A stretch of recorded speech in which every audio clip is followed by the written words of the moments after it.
Hi everyone, hello प्यारे future doctors, कैसे हैं आप सभी लोग। स्वागत है आपका माही सर फिजिक्स के इस चैनल में। मेरा नाम है महेंद्र सिंह और आज मेधावी के इस कोर्स में हम डिस्कशन करने वाले हैं वेक्टर्स के कुछ बेहतरीन क्वेश्चंस पर।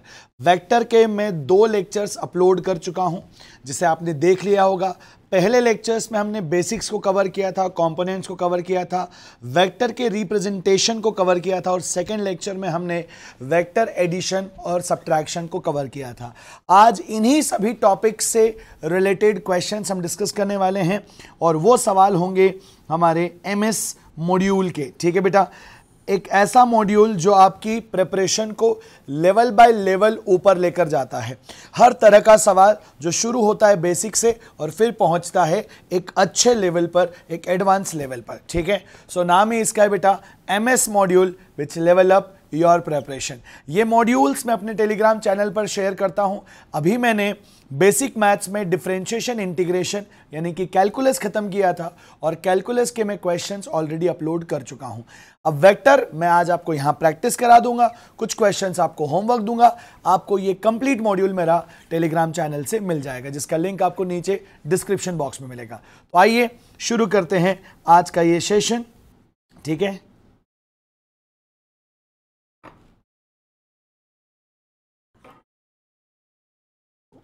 just a minute. Yes. हाँ, ठीक है। So here are questions बेटा। ठीक है, अलग अलग यहां पर टॉपिक हैं, मैंने मार्क करके रखे ताकि आपको एक क्लैरिटी रहे कि हमें किस टॉपिक पर, किस पर्टिकुलर विषय पर चर्चा करनी है, किसके क्वेश्चंस हम करने वाले हैं। तो पहला हमारा सेक्शन ए है जिसमें हम definition of vectors, angle between the vectors पर चर्चा करेंगे। पहला सवाल आपके सामने बेटा, vectors A B and C are shown in the figure. Okay, find angle between vector A and B, vector A and C, vector B and C. अब अगर आप लोगों ने फर्स्ट लेक्चर मेरा देखा था और उसमें मैंने एक्सप्लेन किया है एंगल बिटवीन वेक्टर्स क्या होता है। सेकेंड लेक्चर में भी जब मैंने आप लोगों को एडिशन पढ़ाया, सब्ट्रैक्शन पढ़ाया, तो वहां पर एंगल बिटवीन वेक्टर्स को एक्सप्लेन किया हुआ है। जब भी 2 वेक्टर्स को आप ज्वाइन करते हो, या तो बेटा कैसा, टेल टू टेल या फिर हेड टू हेड, तब जो एंगल उनके बीच में बनता है वही हमारा करेक्ट आंसर होता है और वो वैल्यू मिनिमम होनी चाहिए। चलिए करते हैं यही काम बेटा, समझते हैं कि क्या क्या पॉसिबिलिटी होगी और कैसे हमें सोचना है। सबसे पहले हम काम करते बेटा ए और बी के बीच में। ये रहा वेक्टर ए, इसको आप ड्रॉ कर लीजिए फिर से। तो हम ये क्या करेंगे बेटा, यहां पर ये मेरे पास एक लाइन है, यहां पर ये लाइन है आपकी हॉरिजॉन्टल। हॉरिजॉन्टल से 30 डिग्री पर इंक्लाइंड वेक्टर है ए। तो यहां पर हॉरिजॉन्टल से अगर ये एंगल 30 डिग्री है बेटा, तो ये लाइन जब मैं यहां पर ड्रॉ करूंगा, देखिए सब लोग, ये वेक्टर था, इसको मैं आगे ऐसे एक्सटेंड कर लूं बच्चों, तो ये वेक्टर ए मुझे यहां पर दिखेगा एवरीवन। और ये एंगल अगर 30 डिग्री है तो ये वाला एंगल भी क्या होगा बच्चा, 30 डिग्री होगा।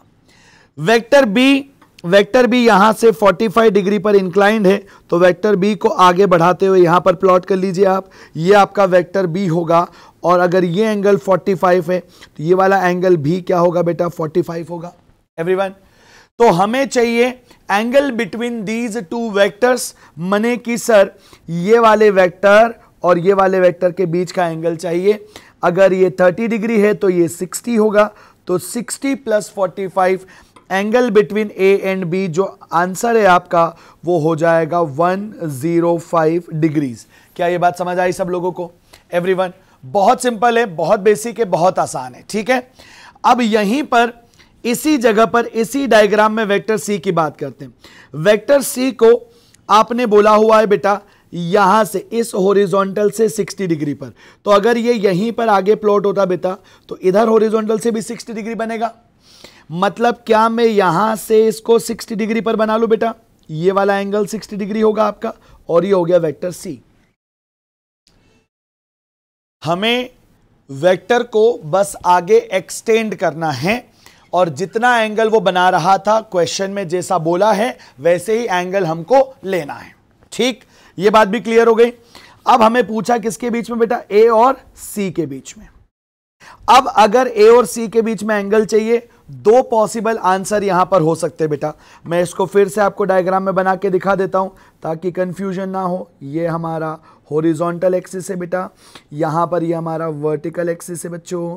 अब ए जो वेक्टर है वो इंक्लाइंड है मेरा 30 डिग्री एंगल पर फ्रॉम हॉरिजॉन्टल, और सी जो इंक्लाइंड है बेटा वो इंक्लाइंड है हॉरिजॉन्टल से 60 डिग्री एंगल पर। Is that clear? तो angle between these two vectors या तो ये वाला एंगल हो सकता है या फिर ये वाला एंगल हो सकता है। इन दोनों में से कौन सा सही होगा ये हमें पता लगाना है। देखकर स्पष्ट हो रहा है सर कि अगर इस वाले एंगल को आपने अल्फा बोला, इसको आपने बीटा बोला, तो कौन सा सही आंसर होगा। चलिए पहले मैं आपको अल्फा निकाल के बताता हूं बेटा जी। ये हो गया आपका 60, ये हो गया 90 और ये फिर से हो गया बेटा 60। तो अल्फा का वैल्यू होगा 90 प्लस 60 प्लस 60, यानी कि कितना हो जाएगा 150 प्लस यहां पे 60 बेटा 210 डिग्रीज। फिर जब मैं बीटा कैलकुलेट करूंगा उसे देखिए बेटा, ये वाला एंगल होगा कितना 90, ये वाला एंगल कितना होगा बेटा 30। तो 30 प्लस 90 प्लस 30, सो 30 प्लस 90 प्लस 30, आंसर निकल कर आता है बेटा 9 3 12 120 प्लस 30 150 डिग्री। तो अब वेक्टर के बीच में जो एंगल होता है वो होती है मिनिमम वैल्यू, इसलिए करेक्ट आंसर होगा 150। समझ आया? सिंपल क्वेश्चन था बट अंडरस्टैंडिंग बहुत जरूरी थी बेटा। ठीक है, चलिए अब दूसरे क्वेश्चन पर आते हैं। The forces each numerically equal to 5 newton. दोनों न्यूमेरिकली इक्वल टू कितना है बेटा 5 newton. Acting as shown in the figure, find the angle between forces. Find the angle between forces. अब बेटा यहां पर एक वेक्टर का हेड और दूसरे वेक्टर का क्या है, यहां पर टेल कनेक्टेड है। तो ये वाले 5 न्यूटन को आप थोड़ा आगे बढ़ाइए और ये आपका करेक्ट आंसर होगा जिसका वैल्यू हो जाएगा theta is equal to 120 degrees. Clear है? इसके पहले वाले क्वेश्चन में मैंने एक आंसर आपको निकाल के नहीं बताया है बी एंड सी, तो वो आपको होमवर्क में है, उसका आंसर आप लोग कमेंट में करके बताएंगे कि भैया क्या करेक्ट आंसर हमारा आया है। ठीक है बच्चों, चलिए क्वेश्चन नंबर आते बेटा हम कहां पर 3 पर। Rain is falling vertically down with a speed 5 meter per second. If the unit vector along upward is plus j, then represent the rain in the vector form. अगर ऊपर वाले वेक्टर को हम प्लस जे बोलेंगे बेटा तो नीचे वाले वेक्टर को माइनस जे बोलना पड़ेगा। और रेन कहां पर फॉल कर रही है, वर्टिकली डाउन, तो रेन को लिखना पड़ेगा सर, वेलोसिटी ऑफ रेन को लिखना पड़ेगा माइनस का 5 जे कैप, वेलोसिटी को लिखना पड़ेगा माइनस का 5 जे कैप। समझ आया बच्चे? आपके लिए प्रॉपर किस तरह से मेहनत करके मॉड्यूल बनवा रखा है बेटा, वही क्वेश्चन वही सॉल्यूशन, ताकि आपको रिवीजन में भी दिक्कत ना आए। The vector joining the point A which is 1, 1, -1 and B 2, -3, 4 pointing from A to B। कहां से पॉइंट कर रहा है, A से B की तरफ। सब लोग जल्दी से बताओ, क्या मेरा A इनिशियल पॉइंट हुआ और क्या ये B मेरा फाइनल पॉइंट हुआ बेटा? तो हम वेक्टर को बनाने के लिए क्या लिखेंगे, final position vector minus initial position vector बेटा। फाइनल पोजीशंस कौन कौन सी है, बी की पोजीशन, बी में पहले कौन है 2 में से माइनस होगा 1, ये आएगा आई कैप। फिर आप लिखोगे सर -3 में से माइनस होगा 1, -3 में से कौन माइनस होगा बेटा 1, ये आएगा जे कैप। फिर आपका 4 में से माइनस होगा यहां पर -1 और ये आएगा बेटा के कैप। तो 2 - 1 this is I cap, plus -3 -1 तो ये प्लस की जगह हो जाएगा आंसर में बेटा क्या आपके पास माइनस का 4j, और ये माइनस माइनस प्लस होगा, so this would be plus का 5k। ऑप्शन मैच कर लीजिए, i -4j plus 5k, option C match करता है। ठीक है बेटा, अब आते हैं हम, तो ये बेसिक्स का रिवीजन हो गया, समझ में भी आ गया। एडिशन ऑफ वेक्टर्स पर आते हैं। ठीक है, now a man walks 40 metre due north. सबसे पहले पढ़ते ही दिमाग में आता है सर नॉर्थ आपने कहां सिखाया था भैया, ऊपर, तो ये बंदा कहां गया 40 मीटर नॉर्थ में ऊपर की तरफ। 30 मीटर ईस्ट मतलब ये गया होगा यहां पे, बोलो यस और नो। फिर उसने क्या बोला, देन 40 मीटर साउथ बेटा, मतलब यहां से 40 मीटर कहां चला गया, साउथ में। Find the displacement from the starting point, तो बड़ा आसान है सर, ऊपर वाला 40 और नीचे वाला 40 कैंसिल हो गया, तो यहां पे वो जो बोल रहा है डिस्प्लेसमेंट, इसका करेक्ट आंसर केवल और केवल 30 आई कैप होगा, या फिर इसको बोलेंगे बेटा 30 metre due east. Is that clear, बोलो हाँ कि ना। ये भी बात समझ में आई सबको। तो बेसिक चीजें हैं बेटा जिनको फॉलो करके आप बहुत आराम से सारी चीजों को कंक्लूड कर सकते हैं। ठीक, समझ आ रहा है सबको, बहुत बढ़िया। अब प्रैक्टिस क्वेश्चन है आपकी डिमांड पर, ठीक है। वैसे चैप्टर वाइज प्रैक्टिस क्वेश्चंस करते रहेंगे, चीजों को सीखते रहेंगे। Two forces F1 and F2 are acting at right angle, right angle मतलब theta is equal to 90। Find their resultant, तो एफ आर होगा बेटा, अगर दो वेक्टर एक दूसरे से 90 डिग्री एंगल पर हो तो ये रिजल्टेंट हो जाएगा F1 square plus F2 square under root में। अगर दो वेक्टर कैसे हो बेटा, एक दूसरे से 90 डिग्री एंगल पर हो तो कैसे होगा, समझ आया एवरीवन, बहुत बढ़िया। चलिए आगे बढ़ते हैं। क्या यहां तक सबको क्लैरिटी हो रही है बेटा?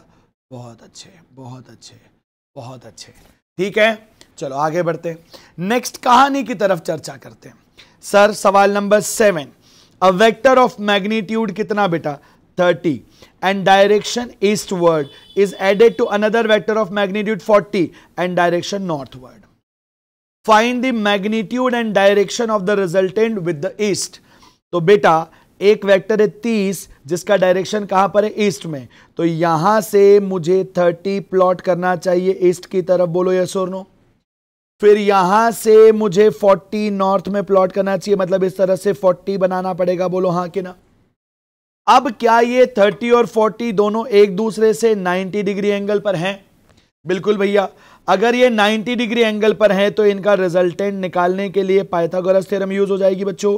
ये होगा इसका रिजल्टेंट, और रिजल्टेंट होगा 30 का होल स्क्वायर प्लस 40 का whole square. Whenever two vectors are at 90 degree with each other, तो आंसर में आएगा बेटा 30 का होल स्क्वायर वो 900 हो गया, 40 का होल स्क्वायर वो 1600 हो गया। दोनों को जब आपने ऐड किया दैट बिकम्स 2500, और 2500 का 50 बाहर आ जाएगा, बोलो हाँ कि ना। लेकिन direction, what about direction? Direction के लिए बेटा ये वाला एंगल अगर अपने को निकालना है, क्योंकि उसने बोला डायरेक्शन कहां से बताने का है, ईस्ट से, तो ईस्ट से डायरेक्शन बताने का मतलब है मैं लिखूंगा यहां पर tan थीटा, जो भी मुझे यहां पर चाहिए, लेट्स से इसको मैं अल्फा बोल रहा हूं, तो tan अल्फा, ईस्ट से डायरेक्शन निकालना है। अब देखो जिस डायरेक्शन से आपको निकालना हो एंगल, वहां पर वो चीज आ जाती है नीचे। कहां से निकालना, ईस्ट से, तो इसका कंपोनेंट आ जाएगा नीचे, और दूसरा कंपोनेंट आ जाएगा बेटा ऊपर। ये वैल्यू आ रही है 4/3, और tan अल्फा 4/3 कहां पर होता है, जब अल्फा की वैल्यू होती है 53 डिग्रीज, है ना। छोटी छोटी चीजें मेरे दोस्त, बिल्कुल परेशान नहीं होने का है, ठीक है। एक एक कहानी बड़े इत्मीनान से, आराम से समझाते हुए, आपको क्वेश्चंस कराते हुए आगे बढ़ाएंगे, ठीक है। धन्य। अगला क्वेश्चन है सवाल नंबर 8 बेटा। देखिए, two forces F1 is equal to 500 newton, कहां लग रहा है, ईस्ट में। F2 is equal to 250 Newton, कहां लग रहा है, नॉर्थ में। पूछा क्या है, F2 माइनस F1। ओके, पूछा क्या है बेटा, F2 माइनस F1। पहले बना लेते हैं बेटा, F1 कहां पर है, 500 न्यूटन है आपके पास, और वो लग रहा है ईस्ट में। फिर 250 न्यूटन का ये फोर्स है बेटा, ये कहां लग रहा है, ऊपर की तरफ। अब एक बात मेरी ध्यान से सुनना बेटा, जब भी कभी आपको डिफरेंस निकालना हो, ये बात हमेशा याद रखनी पड़ेगी। F1 के आगे आपने क्या कर दिया बेटा, माइनस लगा दिया। आप क्या कैलकुलेट करना चाहते हो, F2 माइनस F1, तो आपको करना यह पड़ेगा कि सर F2 की डायरेक्शन तो सेम रहेगी क्योंकि वो फाइनल है, और यहां पर जिसके आगे माइनस है उसकी डायरेक्शन को रिवर्स करना पड़ेगा। तो 500 ईस्ट की जगह कहां पर हो जाएगा बेटा, ईस्ट की जगह हो जाएगा वेस्ट में। आपका मैग्नीट्यूड तो सही आ जाएगा, लेकिन आप डायरेक्शन वाइज हमेशा ऐसे क्वेश्चंस में गलती करोगे। इसलिए इनिशियल वेक्टर को रिवर्स करना डायरेक्शन में बहुत जरूरी है। ओरिजिनली कहां था? ईस्ट में, माइनस लगने की वजह से कहां हो जाएगा? वेस्ट में। तब जा करके फिर आप फाइनल आंसर कर पाएंगे। अब आंसर में लिखेंगे क्या? आंसर में आप लिखेंगे सर इन दोनों वेक्टर का अपने को क्या चाहिए बेटा? रिजल्टेंट। और रिजल्टेंट यहां पे हो जाएगा, चूंकि दोनों के बीच में एंगल कितना था बेटा? दोनों के बीच में एंगल था 90 डिग्री। तो यह आंसर हो जाएगा डेफिनेटली 500 का होल स्क्वायर प्लस 250 का होल स्क्वायर। 500 को लिखने का तरीका देखिए, 500 को क्या मैं 250 इंटू 2 लिख सकता हूं बेटा, और एक आपका 250 का स्क्वायर ऑलरेडी रहेगा। यहां पर 250 का स्क्वायर बाहर आ जाएगा बेटा, और अंडर रूट में क्या बचेगा? 2 का होल स्क्वायर यानी कि 4 प्लस 1। तो आंसर आ रहा है 250√5 न्यूटन। Is that clear? समझ गए बेटा? तो ऐसे सोचना होता है आप लोगों को। अब अगर आप ये डायरेक्शन रिवर्स नहीं भी करोगे और डायरेक्ट करोगे तो भी आंसर तो यही आएगा, लेकिन आपका रिजल्टेंट आ जाएगा इधर और मेरा रिजल्टेंट आ रहा है इधर। ये सही है, और अगर आपने इस तरफ बना दिया तो गलत हो जाएगा। ठीक है, तो वेक्टर हम पढ़ रहे हैं, वेक्टर के क्वेश्चंस हम कर रहे हैं। मैग्नीट्यूड के साथ साथ डायरेक्शंस का बहुत बड़ा रोल होता है। प्लीज इसको समझकर चलिए। आप अगले सवाल पर आते हैं बेटा। नेक्स्ट क्वेश्चन है, two vectors A and B inclined at an angle theta with respect to each other. Okay, inclined at an angle theta with respect to each other have resultant C which makes an angle beta with A. If the direction of A and B are interchanged, then resultant will have the same.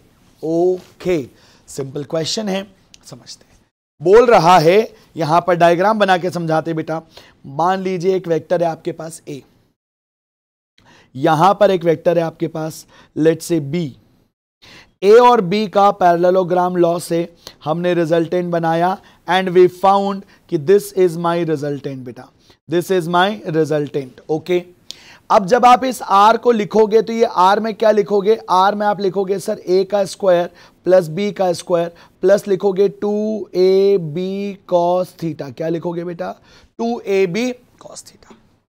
Everyone, अब इसमें अगर मैं ए की जगह B और B की जगह ए बना दूं, मतलब इंटरचेंज कर दूं वेक्टर्स को, तो ना तो ए बदल रहा है ना बी बदल रहा है और ना उनके बीच का एंगल बदलेगा।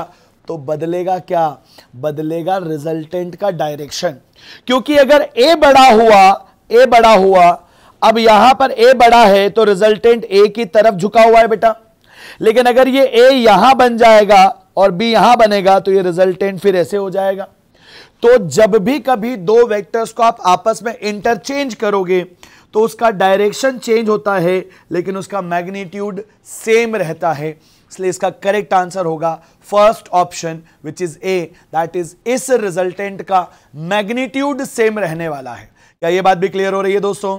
आइए जरा आगे बढ़ते हैं, अब और सवाल समझते हैं। क्या बोल रहा है? Two vectors A and B lie in the same plane. Another vector C lies outside this plane. The resultant of A plus B plus C of these vectors can be. तो हम बोलेंगे इसका आंसर कैन नॉट बी 0। इसके लिए आपको पढ़ाना पड़ेगा, और वो पढ़ाते हैं आपको क्या बेटा? Polygon law. क्या पढ़ाते हैं? Polygon law of vector addition. ठीक है, polygon law of vector addition. बहुत सारे ऐसे रैंडम वेक्टर्स गिवन हो, मान लीजिए बेटा बहुत सारे ऐसे रैंडम वेक्टर्स मान लीजिए आपको गिवन है। ये वेक्टर ए हो गया, ये बी हो गया, ये सी हो गया। अब इन सभी वेक्टर्स को आपको क्या करना है बेटा? अरेंज करना है इन द सेम ऑर्डर। ये ए, तो ए के हेड से बी का टेल शुरू हो करके, फिर यहां पर बी के हेड से सी का टेल शुरू करके इस तरह से ड्रॉ कर लिया आपने। ये क्या बन गया? ये है अभी रैंडम वेक्टर्स, इनको रीअरेंज किया इन द सेम ऑर्डर। अभी ये है आपका राइट नाउ ओपन पॉलीगॉन। कैसा है बेटा? Open polygon.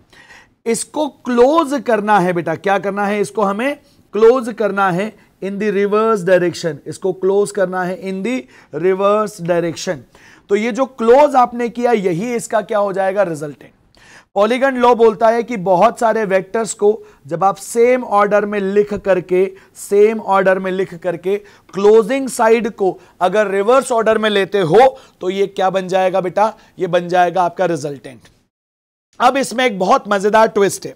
ट्विस्ट ये है बेटा कि अगर क्लोजिंग साइड सेम ऑर्डर में हो गई बेटा, closing side also in same order, also in किसमें बेटा, सेम ऑर्डर। अगर क्लोजिंग साइड भी सेम ऑर्डर में हो गई मतलब आर वेक्टर को आपको माइनस आर करना पड़ेगा बेटा, तभी तो वो रिवर्स होगा। उस कंडीशन में वो बन जाएगा क्लोज्ड पॉलीगन। क्या बन जाएगा बेटा, क्लोज्ड पॉलीगन। और जब बहुत सारे वेक्टर्स, जरूरी नहीं हो कि उनके वैल्यूज इक्वल हैं कि नॉन इक्वल हैं, अगर क्लोज पॉलीगन बना तो नेट फोर्स या रिजल्टेंट जीरो हो जाएगा, नेट फोर्स या रिजल्टेंट जीरो हो जाएगा। अब अगर तीन फोर्सेस है, सुनना ध्यान से, तीन फोर्सेस है बेटा, अगर तीनों कोप्लेनर हैं तो उनका रिजल्टेंट जीरो हो सकता है। लेकिन इस सवाल में क्या बोला, इस सवाल में बोला तीन फोर्सेस हैं, ए और बी सेम प्लेन में हैं और सी आउटसाइड प्लेन में है, यानी कि ए बी और सी कोप्लेनर नहीं है, इसलिए उनका रिजल्टेंट जीरो नहीं हो सकता। यहां पर एक लॉजिक और है, वो आपको बता देते बेटा कि अगर कोई तुमसे पूछे कि कितने minimum vectors are required to make their resultant zero, तो दो, अगर वो इक्वल हैं तो। कितने minimum coplanar vectors are required to make their resultant zero, तो वो है तीन, अगर कोप्लेनर है तो। और कितने minimum vectors non coplanar vectors are required to make their resultant zero, तो आंसर होता है बेटा चार। अब ये आप लोगों को नोट्स में ऐड कर लेना है। क्या यहां तक सबको बात समझ में आ गई? बहुत बढ़िया। आइए जरा अगले सवाल पर जल्दी से, थोड़ा तेजी में खत्म करते हैं बेटा। सवाल number 11, the vector sum of the forces of 10 Newton and 6 Newton can be. अगर दो फोर्सेस हो, एक F1 और दूसरा F2, तो वैल्यू F1 माइनस F2 से बड़ी, या हम बोलेंगे सर F1 प्लस F2 से छोटी या बराबर। मने कि सर 10 माइनस 6 से बड़ा या बराबर और 10 प्लस 6 से छोटा या बराबर। यहां पर आएगा बेटा 4 से बड़ा या बराबर या फिर 16 से छोटा या बराबर। तो कैन बी बोला है उसने, क्या बोला है बेटा, कैन बी। तो देखो पॉसिबल है कि यहां पर 4 से छोटा नहीं हो सकता, 4 से छोटा नहीं हो सकता तो 2 नहीं हो सकता। 8 पॉसिबल है और यहां पर 18 कितना हो गया बेटा, 16 से बड़ा, और 20 16 से बड़ा, इसलिए एक ही पॉसिबल वैल्यू है विच इज 8 न्यूटन। सिंपल है बच्चों, बिल्कुल आसान है। आइए जरा अब यहां पर बात करते हैं set of vectors. Set of vectors taken in a given order gives a closed polygon. Then the resultant of these vector is. अब वेक्टर का रिजल्टेंट है इसलिए आंसर भी वेक्टर होगा, और जीरो वेक्टर का मतलब होता है बेटा नल वेक्टर। जीरो वेक्टर का मतलब होता है बेटा नल वेक्टर, ऐसा वेक्टर जिसका मैग्नीट्यूड क्या होगा, जिसका मैग्नीट्यूड होगा जीरो और जिसकी डायरेक्शन क्या होगी बेटा, आर्बिट्ररी। जिसकी डायरेक्शन क्या होगी बेटा, आर्बिट्ररी। समझ आया? जिसका मैग्नीट्यूड जीरो लेकिन डायरेक्शन आर्बिट्ररी। तो ऐसे हमें सोचना होता है। आइए जरा, the vector sum of two force P and Q is minimum. Okay, vector force का सम टोटल क्या चाहिए बेटा, minimum. Then the angle between their positive directions is बेटा। तो अगर आपको वेक्टर सम मिनिमम चाहिए तो एंगल उनके बीच में 180 होना चाहिए, एंगल होना चाहिए बेटा 180। Is that clear? चलिए आगे बढ़ते हैं। अगला सवाल, vector sum of two vectors A and B is maximum. Vector sum maximum कब होगा, जब थीटा होगा 0। ये सब मैंने आपको कल के लेक्चर में, लास्ट लेक्चर में पढ़ाया है बेटा, पॉइंट बाय पॉइंट मैंने एक्सप्लेन किए हैं। याद करो वो 8-9 पॉइंट, अगर वो आपके दिमाग में फिट है फिर फिजिक्स का सवाल आपसे नहीं रुकेगा बेटा, आप उसे बना ही लोगे, गारंटी इस बात की। आइए अगला सवाल देखते हैं। C vector is equal to A plus B।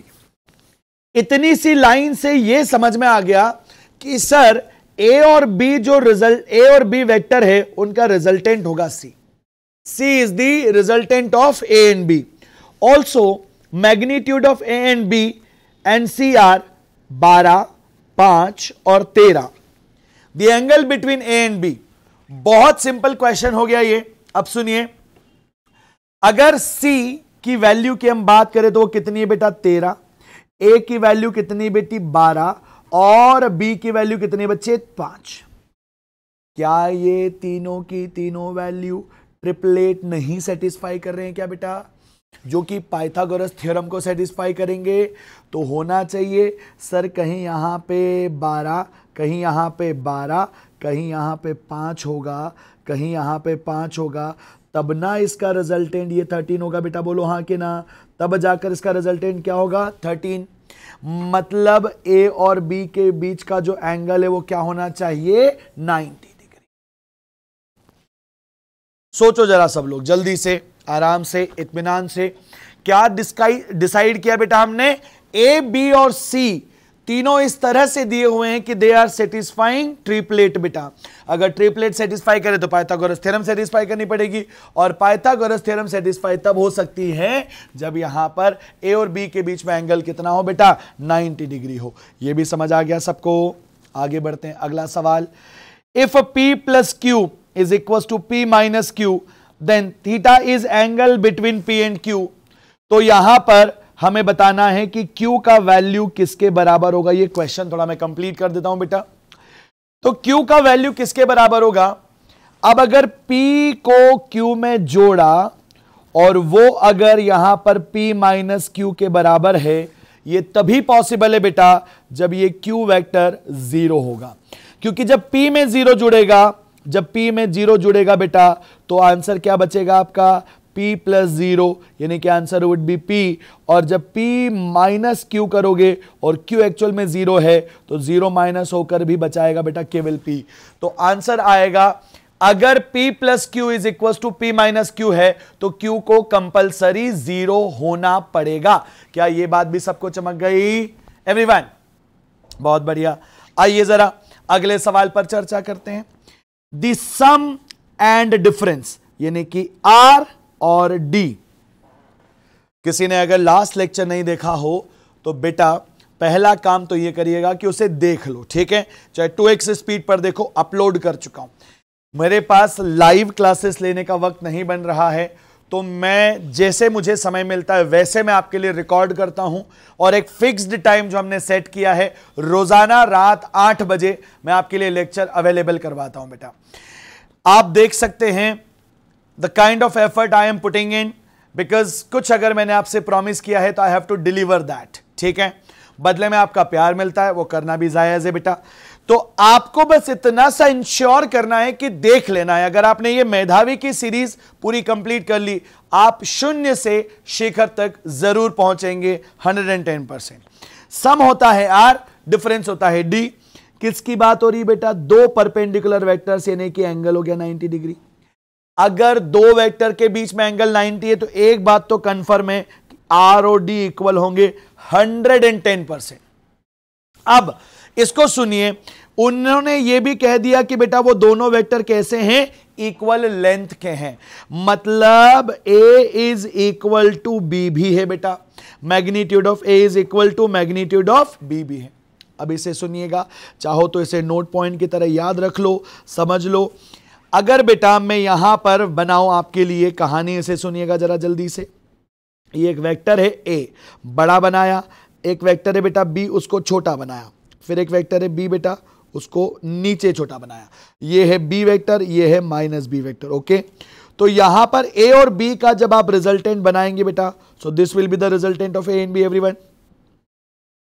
This will be the R. और यहां पर आप जब ड्रॉ करेंगे तो ये क्या होगा बेटा? This will be your D. अगर आप इन दोनों के बीच के एंगल को अल्फा बोलोगे तो A और B अगर इक्वल नहीं होते तो यहां पर इनके बीच में एंगल क्या होता बेटा? एक्यूट होता.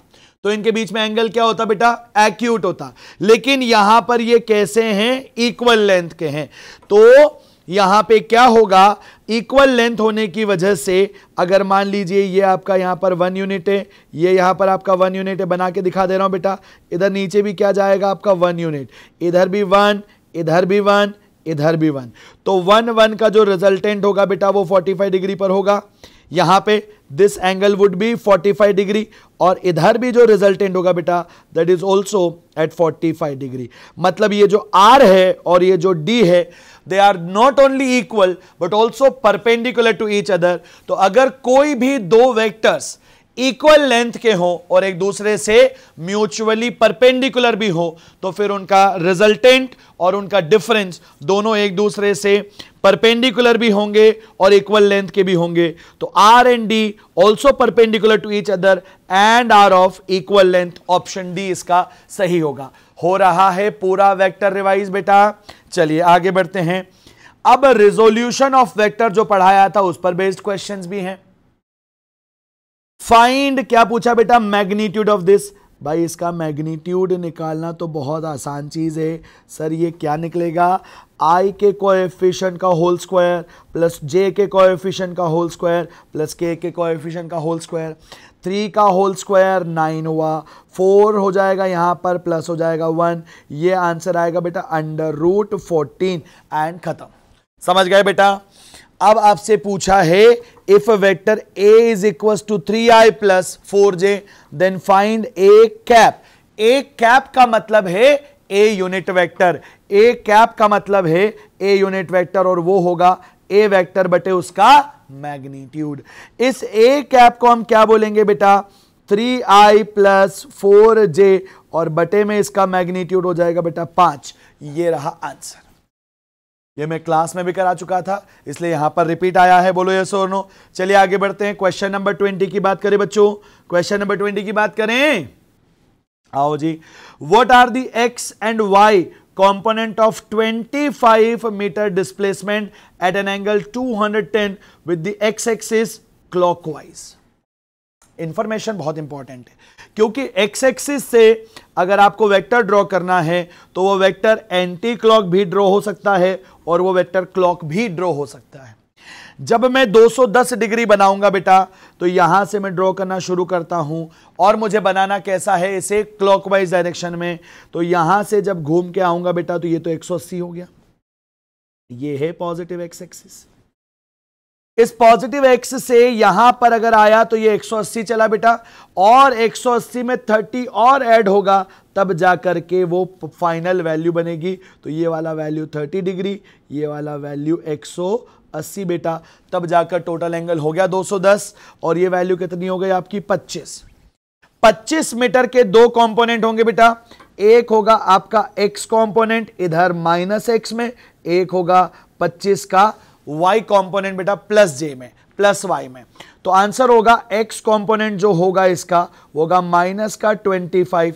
चूंकि आप आओगे यहां पर थीटा की तरफ एवरीवन, और क्या सिखाया क्लास में, जब जब आप थीटा की तरफ आओगे वो कॉस होगा, इसलिए इसको लिखा जाएगा 25 cos 30, और वो होगा बेटा -25 √3/2। तो आंसर हो गया आपका, यहीं छोड़ देते हैं इसको बेटा, ठीक है। और इसे अपन लिखेंगे क्या, आई कैप में। माइनस क्यों आ रहा है, क्योंकि नेगेटिव एक्स में बेटा। और जो कंपोनेंट थीटा से दूर जाता है वो कौन सा होता है, साइन कंपोनेंट। तो उसे लिखेंगे बेटा अपन वाई में प्लस का, क्योंकि वो ऊपर है इसलिए 25 sin 30। Answer would be 25 1/2 J cap में। क्या ये क्लियर हुआ सबको एवरीबॉडी? चलिए आगे आते हैं अगले सवाल की तरफ। आई होप आप लोग पेन और पेपर लेकर बैठे होंगे और मेरे साथ साथ आप भी क्वेश्चंस सॉल्व कर रहे होंगे बेटा। 21 वाले पर जब आप चर्चा करेंगे, one of the rectangular component of a velocity of 60 kilometre per hour is 30। One of the component मतलब मान लेते हैं इसको Vx, और Vx की वैल्यू कितनी 30, वी भाई अपने को निकालना है, और टोटल V कितना है बेटा 60। क्या टोटल वैल्यू और कंपोनेंट्स के बीच में आपको क्लास में एक रिलेशन पढ़ाया गया था, वो रिलेशन था total value V is equal to Vx का स्क्वायर प्लस वी वाई का होल स्क्वायर, है ना। तो V की वैल्यू होगी बेटा 60, और स्क्वायर बोथ साइड कर देते तो 60 का whole square is equal to 30 का होल स्क्वायर प्लस यहां पे हो जाएगा वी वाई का होल स्क्वायर जो हमें निकालना है बेटा। 60 को अगर मैं लिखूं 30 इंटू 2 उस पूरे का होल स्क्वायर, उधर से 30 माइनस हो जाएगा बेटा, is equal to V Y का होल स्क्वायर। यहां से 30 स्क्वायर, यहां से 30 स्क्वायर कॉमन ले लूं तो फाइनली जब आप लिखोगे वी वाई का स्क्वायर, आपने 30 स्क्वायर को कॉमन लिया, 2 का स्क्वायर माने कि 4 माइनस 1, तो ये फाइनल वैल्यू आएगी 30 स्क्वायर, साथ में होगा बेटा 3, तो वी वाई का वैल्यू आ जाएगा 30√3 और यूनिट किस में है बेटा, किलोमीटर पर आवर में। क्या ये समझ आया सबको? सिंपल सवाल था, इसमें कोई बड़ी चीज नहीं थी, लेकिन क्या है ना कि देखो कॉन्फिडेंस तब आता है जब क्वेश्चन प्रैक्टिस हो जाते हैं। हालांकि मैं लेक्चर्स में हमेशा कॉन्सेप्ट सिखाने के तुरंत बाद आपको सवाल करवाता ही हूं, लेकिन फिर भी अगर आपको ये लग रहा है कि भैया एडिशनल क्वेश्चन प्रैक्टिस चाहिए तो दैट टू इज अवेलेबल। इसीलिए मेधावी, इसीलिए शून्य से शिखर तक मैं बार बार कहते रहता हूं, ठीक है। और आप कमेंट करके यही बताते हैं कि हाँ भैया आज के पहले तक क्वेश्चंस नहीं बन रहे थे लेकिन अब बन रहे हैं। पहले चीजें इतनी आसानी से समझ नहीं आती थी लेकिन अब समझ आ रही हैं। आइए जरा जल्दी से यहां पर, if 0.55, 0.8j and ck is a unit vector, find the value of c। कोई भी चीज अगर यूनिट वेक्टर है मतलब उसका मैग्नीट्यूड 1 है, और किसी भी वेक्टर का मैग्नीट्यूड बताओ तुम क्या लिखोगे? वेक्टर का मैग्नीट्यूड हम लिखेंगे सर 0.5 का होल स्क्वायर प्लस 0.8 का होल स्क्वायर प्लस क्या लिखेंगे, c का whole square is equal to 1। Squaring both side तो ये हो जाएगा बेटा कितना, 0.25 प्लस ये हो जाएगा बेटा आपका 0.64 प्लस हो जाएगा बेटा c square is equal to 1।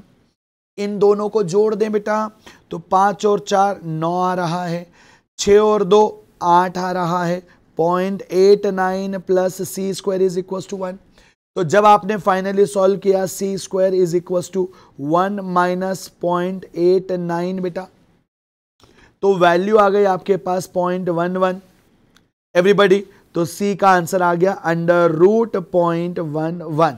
क्या यहां तक सबको समझ आया? This is how you should think and calculate the values बेटा, ठीक है। चलिए आगे बढ़ते हैं अगले सवाल की तरफ। सवाल नंबर 23, ठीक है। Rectangular component of a vector are 2,2, x भी 2 है और y भी 2 है। The corresponding rectangular component of another vector is 1,√3, x है 1 और y है √3।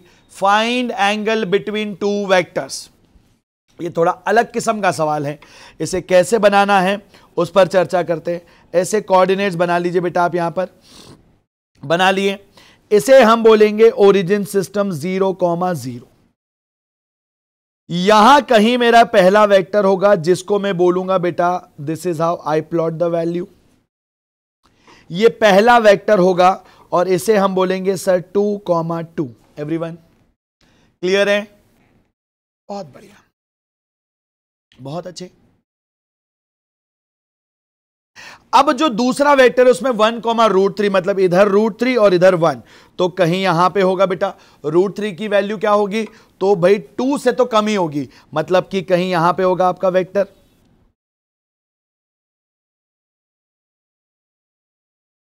इसके कोऑर्डिनेट क्या है बेटा 1,√3। अब सुनिएगा ध्यान से सब लोग, हमें निकालना है इन दोनों के बीच का एंगल अल्फा और इसी का आंसर बताना है। तो बेटे मैं इन दोनों के अलग अलग वैल्यूज आपको बता देता हूं। ये जो पहला वेक्टर है ये एंगल बनाएगा मान लीजिए θ1 और इसका जो एंगल है बेटा वो है θ2, ऐसे मान लेते हैं। तो इस डायग्राम को देख करके समझ आ रहा है कि सर θ1 जो है वो बड़ा होना चाहिए और θ2 छोटा होना चाहिए, क्योंकि परपेंडिकुलर अपॉन बेस से एंगल निकलता है। तो tan θ1 कैसे निकालेंगे आप उसे सुनिए। tan θ1 होगा परपेंडिकुलर यानी कि √3 अपॉन बेस यानी कि 1। tan θ1 यहां पर √3 आ रहा है, इसका मतलब θ1 हो गया 60 डिग्री बेटा। सिमिलरली जब आप tan θ2 निकालोगे, चूंकि वो 2/2 है, इसका मतलब ऊपर भी 2 नीचे भी 2, तो वो 1 आ गया, और वो 1 कब आएगा जब θ2 45 डिग्री होगा। तो जो आपका अल्फा होगा वो होगा θ1 माइनस θ2 यानी कि 60 माइनस 45 सॉरी, और वो आंसर आ जाएगा बेटा 15 डिग्री। वो आंसर कितना आ जाएगा 15 डिग्री। क्या ये भी क्लियर हुआ? इसमें किसी को कोई प्रॉब्लम है क्या बच्चे? नहीं। तो आइए जरा चर्चा करते हैं अगले यहां पर सवाल पर, और वो कौन सा है?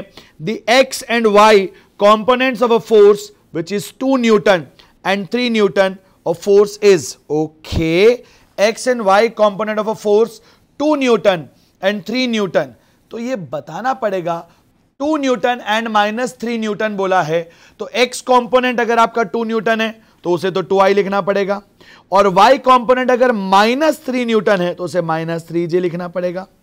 तो सही जवाब होगा 2i - 3j। सही जवाब होगा 2i - 3j। अब प्रोडक्ट ऑफ वेक्टर्स जो है बेटा, dot product and cross product, ये टॉपिक आपको मिलेंगे अगले सवाल अगले लेक्चर में, वहां पर मैं डिस्कस करूंगा डॉट प्रोडक्ट, उसका एप्लीकेशन, क्रॉस प्रोडक्ट, उसका एप्लीकेशन, यूज इन फिजिक्स और बहुत सारे सवाल। अभी मैं लेवल 2 क्वेश्चंस कुछ और लेकर के आया हूं आप लोगों के लिए, तो उसके लिए हम यहां पर थोड़ा सा बात करते, थोड़ी सी चर्चा करते, कुछ और अच्छे सवाल। पार्ट 3 में डेफिनेशन ऑफ वेक्टर्स और एंगल बिटवीन वेक्टर्स के कुछ और सवाल है, उसे सुनिए जरा। Vector A points north east, vector A points north east. North east कहां पर होता है सबको पता होना चाहिए। नॉर्थ ईस्ट कहां पर होता है? ऊपर होता है नॉर्थ, ईस्ट होता है यहां, तो नॉर्थ ईस्ट होगा इनके एग्जैक्ट मिड में, मतलब ये रहा आपका वेक्टर ए। ओके, चलिए, और उसकी वैल्यू कितनी बेटा? 3 kg मीटर पर second. It is multiplied bye scalar lambda such that lambda is -4 seconds. Find the direction and magnitude of new vector quantity. Does it represent the same physical quantity or not? तो बच्चों, हमने एक नई quantity obtain करी b by multiplying lambda with a। Lambda का value -4 है और a का वैल्यू, अच्छा लैम्डा के वैल्यू -4 में यूनिट है बेटा क्या? सेकेंड्स, और वेक्टर a जो दिया था उसकी यूनिट है बेटा 3 kg मीटर और नीचे है बेटा सेकेंड्स, तो सेकेंड से सेकेंड हो गया कैंसिल। ध्यान से सुनिएगा, तो आंसर आएगा -12 और यह आ रहा है बेटा kg into metre, kg into metre. तो पहली चीज तो यूनिट बदल गई, और यूनिट बदल गई तो फिजिकल क्वांटिटी सेम तो नहीं है, तो आंसर होगा सेम फिजिकल क्वांटिटी नहीं बची। दूसरा, इसका डायरेक्शन रिवर्स हो गया। इसका डायरेक्शन क्या हो गया बेटा? रिवर्स हो गया, क्योंकि आपने मल्टीप्लाई किससे कर दिया? माइनस स्केलर वैल्यू से कर दिया। ठीक है, तो हमने एक सीखने वाला सवाल यहां पर किया है, और यही इस प्रैक्टिस सेशन का टारगेट भी है बेटा, कि आप लोग न्यूमेरिकल के जरिए, क्वेश्चंस के जरिए थ्योरी को सीखें। तो किसी भी वेक्टर को जब आपने मल्टीप्लाई किया किसी पॉजिटिव स्केलर से तो मैग्नीट्यूड बदलेगा लेकिन डायरेक्शन नहीं बदलेगी, लेकिन किसी भी वेक्टर को अगर आपने मल्टीप्लाई कर दिया नेगेटिव स्केलर से तो मैग्नीट्यूड तो बदलेगा ही, साथ में डायरेक्शन भी बदल जाएगी। जो नया वेक्टर आपको मिला वो नया वेक्टर है बेटा कहां पर? सब लोग कमेंट करके बताएंगे क्या ये बात सही है बेटा? नया वेक्टर जो मिला वो वेक्टर बी है, और वो है कहां पर? वेस्ट साउथ डायरेक्शन में। कहां पर होगा बेटा? वेस्ट साउथ डायरेक्शन में। उसका मैग्नीट्यूड भी चेंज हुआ, उसका डायरेक्शन भी चेंज हुआ, और चूंकि स्केलर में एक यूनिट भी थी इसलिए उसने उसका नेचर भी बदल दिया बेटा। Is that clear? तो इतनी सारी बातें हमें समझनी थी। आइए जरा बात करते हैं। A hall has a dimension 10, 12 and 14, flying starting at one corner and ends up at a diametrically opposite corner. Magnitude of its displacement is, तो displacement vector लिख लो बेटा। 10i चला, 12j चला और 14k चला, तो इसका मैग्नीट्यूड मतलब तुम लोग निकाल सकते हो 10 का स्क्वायर प्लस 12 का स्क्वायर प्लस यहाँ पर बेटा 14 का स्क्वायर। सॉल्व करेंगे जी, 100 प्लस 144 प्लस 192, ये पता होने चाहिए बेटा। 20 तक के स्क्वायर रूट सबको पता होने चाहिए। सबको ऐड किया, 4 प्लस 2 6 है ना, 9 प्लस 4 13, 13 का बेटा 3, एंड देन फिर यहां पर हमारे पास आ गया बेटा 1 1 1 3 3 3 6 आ रहा है, और 336 कहां पर आएगा बेटा? तो ये आता है आपका 18 का होल स्क्वायर हो जाएगा। 18 will be the correct answer. Okay everyone, समझ गए? 18 324 होता है। रुको, 18 तो 324 हो जाएगा, 18 324 होगा,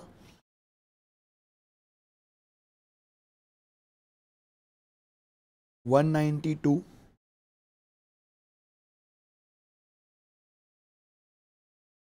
18 अगर 324 होगा बेटा, है ना, मतलब ये परफेक्ट रूट नहीं निकाला। एक बार आप लोग इसे थोड़ा कमेंट में चेक करिएगा इसका आंसर, ठीक है, कि कमेंट में क्या आ रहा है, ठीक है। मतलब वैल्यू हमने लिखी बेटा, देखो क्या था हमारे पास, 10 का होल स्क्वायर प्लस 12 का होल स्क्वायर प्लस 14 का whole square, 100 plus 144 plus 192, so we will get the value, क्योंकि यहाँ पे 14 का होल स्क्वायर भी 192 ही होता है, राइट।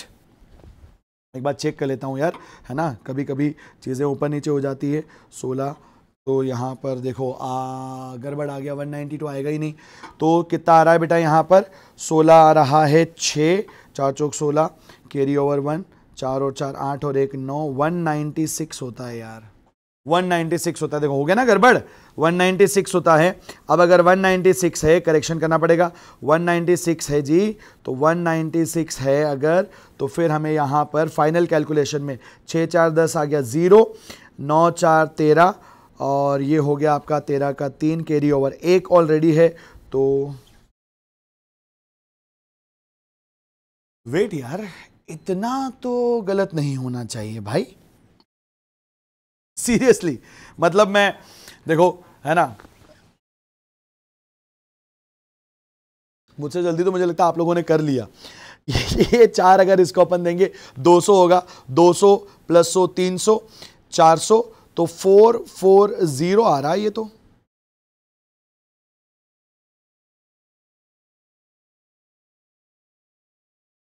और ऑप्शंस मैच नहीं कर रहे हैं।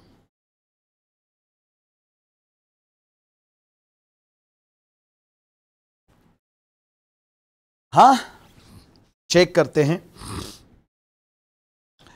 एक बार, कंप्लीट चेक कर लेते हैं, रुको जरा, जस्ट अ मिनट।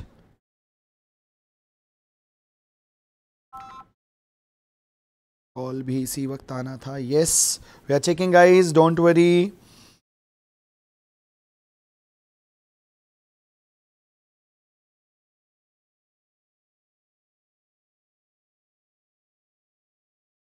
फोर 440 आ रहा है यार, ये तो 440 आ रहा है, और 440 का परफेक्ट रूट ये एक्चुअल में क्लोज टू ना 20.97 आ रहा है, तो अपने को आंसर करना पड़ेगा एक्चुअल में क्लोज टू 21 मीटर, ठीक है, क्लोज टू 21 मीटर पर एंड करना पड़ेगा। This is how we should think, okay. चलिए, तो आसान सवाल था, बट यस थोड़ा कैलकुलेशन करवा ली उसने हमसे। चलिए, a vector is not changed, okay, vector किसकी बात हो रही बेटा, वेक्टर की। वेक्टर में दो बातें होती है, एक उसका मैग्नीट्यूड, दूसरा उसका डायरेक्शन, एक उसका मैग्नीट्यूड, दूसरा उसका direction.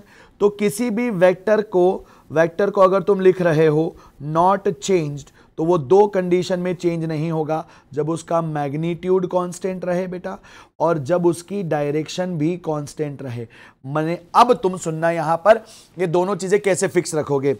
If it is displaced parallel to itself, अगर किसी वेक्टर को आपने यहां पर बनाया ऐसे और उसको आप यहां पर पैरेलली डिस्प्लेस करोगे बेटा, मान लीजिए ये यहां से इसके ही पैरेलल, मैं इसको कॉपी कर लेता हूं ताकि यू कैन अंडरस्टैंड, मैं इसको क्या कर लेता हूं बेटा, कॉपी कर लेता हूं ताकि यू कैन अंडरस्टैंड कि किस तरह से हमें इसे कैलकुलेट करना है। Just look at this arrow, ये दोनों एरो आपस में पैरेलल है बच्चे, ये दोनों एरो आपस में पैरेलल है। अब दोनों का एरो लेंथ सेम, दोनों की डायरेक्शन सेम, पैरेलली इसको मैं उठा करके कहीं पर भी रख दूं, ये दोनों वेक्टर ऑलवेज क्या कहे जाएंगे बेटा, सेम। तो जो पहली चीज लिखी है it is displaced parallel to itself, इससे कोई भी यहां पर डिफरेंसेस नहीं आने वाले हैं, और हम बोलेंगे कि सर ये वेक्टर चेंज नहीं होगा। It is rotated through an arbitrary angle, किसी भी एंगल से जब तुम रोटेट कर दोगे अदर देन 0 और 360, तो ये वेक्टर बदल जाएगा क्योंकि डायरेक्शन बदल जाएगी। It is cross multiplied by unit vector, cross multiplication also has a power to change its direction, तो यहां पर भी डायरेक्शन चेंज हो जाएगा बेटा। It is multiplied by arbitrary scalar, अगर स्केलर से मल्टीप्लाई हुआ तो उसका मैग्नीट्यूड बदल जाएगा। इसलिए इस क्वेश्चन का करेक्ट आंसर क्या था, आपका था 3 बेटा, ठीक है। चलिए ये क्वेश्चन नंबर 4 बहुत ही बेसिक सवाल है, तो इसका आंसर आप सब लोग कमेंट में करके बताएंगे कि कौन सा आंसर करेक्ट है बेटा। ठीक है, चलिए आगे बढ़ते हैं नेक्स्ट क्वेश्चन की तरफ। एडिशन ऑफ वेक्टर, और कुछ 5-7 सवाल हमारे पास है, जल्दी से करते हैं बेटा। Angle theta between direction of A and B is 90। A 8 dyne है और बी 6 डाइन है। Resultant R makes an angle alpha with A, then find angle alpha बेटा। अब ए बना लो यहां पर, ए बना लो यहां पर, ये रहा ए, और यहां पे बना लो बेटा बी, और ये बी आपने बना लिया बेटा 6। इन दोनों के बीच का जो रिजल्टेंट होगा वो यहां पर दिखेगा बच्चों, और वो कितना एंगल बना रहा है, 8 के साथ, ए के साथ एंगल अल्फा बना रहा है। तो tan alpha is equal to लिखा जाएगा, जिसके साथ एंगल बनता है वो नीचे और दूसरा वाला ऊपर। क्या ये 3/4 आएगा, और अल्फा 3/4 का मतलब है ये एंगल होगा बेटा 37 डिग्री। कितना होगा बच्चा, ये 37 डिग्री होगा। अब नेक्स्ट हम बात करते हैं, find resultant of 3 vectors OA, OB, OC, each of magnitude R as shown in the figure. OA भी आ रहे, OC भी आ रहे, इन दोनों का एक रिजल्टेंट होगा जो कि लाई करेगा कहां पर बेटा, अलोंग OB, और उसकी वैल्यू √2R होगी। तो ये √2R, ये वाला आपका √2R और OB का R दोनों सीधे सीधे ऐड हो जाएंगे, तो आंसर हो जाएगा √2 + 1। खत्म एवरीवन, आंसर हो जाएगा √2 + 1। क्या ये क्लैरिटी है सबको? राइट बच्चों, बहुत बढ़िया। आगे बढ़ते हैं। If the angle between two forces increases, the magnitude of their resultant decreases. ये मैं क्लास में कवर कर चुका हूं, क्लास नोट्स में बच्चों मेरे मिल जाएंगे आपको, टेलीग्राम चैनल पर अपडेटेड है, बोलो हाँ कि ना। तो प्रैक्टिस सेशन में मजा आ रहा है, चलिए आगे बात करते हैं। A car moving on the straight road due north with uniform speed 50। बना लो सबसे पहले नॉर्थ, ये बना लिया, 50 की स्पीड नॉर्थ में बना ली बेटा। फिर when it turns left through the 90 degree, if the speed remain unchanged after turning, the change in velocity of the car, ठीक है, क्या होगा? चेंज इन वेलोसिटी का मतलब होता है बेटा v final vector minus v initial vector. Initial vector के आगे माइनस साइन लग गया है। अब जब उसने 90 डिग्री शार्प टर्न लिया, मतलब वो लेफ्ट टर्न से ईस्ट की तरफ मुड़ा बेटा। अब ये तुम्हारा हुआ फाइनल और ये हुआ तुम्हारा इनिशियल, क्योंकि इनिशियली कहां जा रहा था वो नॉर्थ में, और बाद में कहां जा रहा था वो ईस्ट में। मैंने हमेशा चेंज में क्या सिखाया, जिसके आगे माइनस लगेगा उसकी डायरेक्शन को रिवर्स करेंगे। तो नॉर्थ वाला तो रहेगा as it is, sorry east वाला तो रहेगा बेटा एज इट इज, क्योंकि वो फाइनल है, लेकिन नॉर्थ वाला आ जाएगा कहां पे, 50 साउथ में। अब ये भी 50, ये भी 50, तो दोनों का रिजल्टेंट क्या होगा बेटा, 50 √2। लेकिन ये है साउथ और ये है ईस्ट, इसलिए डायरेक्शन क्या होगी बेटा, ओ मैंने राइट टर्न करा दिया, मैंने राइट टर्न करा दिया। टर्न कौन सा दिया हुआ था, लेफ्ट बेटा। तो फाइनल वैल्यू देखो, ये पढ़ने में गलती हो जाएगी अगर, तो गड़बड़ हो जाएगा मामला। यहां पर करेक्शन करते हैं, करेक्शन करते हैं, कोई बात नहीं, बड़ी बड़ी क्लासेस में ऐसी छोटी छोटी गलतियां होती रहती हैं, क्यों चैंपियंस, है ना जी। सर लेफ्ट में ऐसे मुड़ेगा, ये 50 होगा और इसको वी फाइनल बोलेंगे, तो वी फाइनल रहेगा सेम, ये रहा 50, वी फाइनल रहा सेम, और वी इनिशियल हो गया बेटा रिवर्स। 50 का रिजल्टेंट कितना हो गया बेटा, 50 √2, और डायरेक्शन ये वेस्ट है, ये साउथ है, south west direction, option B match करता है। ठीक बच्चे, क्लियर है, कोई प्रॉब्लम नहीं। एक लास्ट सवाल, उसके बाद बचे हुए क्वेश्चंस आप लोग टेलीग्राम चैनल पर जब आपको मिल जाए तो वहां से प्रैक्टिस करके आंसर बनाइएगा बेटा। 9th वाला question, which of the following sets of displacement might be capable of bringing a car to its returning point?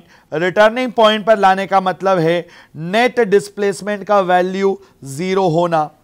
और हमने क्या पढ़ा है बेटा कि जब भी कभी मल्टीपल वेक्टर जब एक डायरेक्शन में ऐड होते हैं, एक डायरेक्शन में ऐड होते हैं, तो उन वेक्टर्स का सम टोटल ऐड हो जाता है बेटा, अगर डायरेक्शन सेम है तो।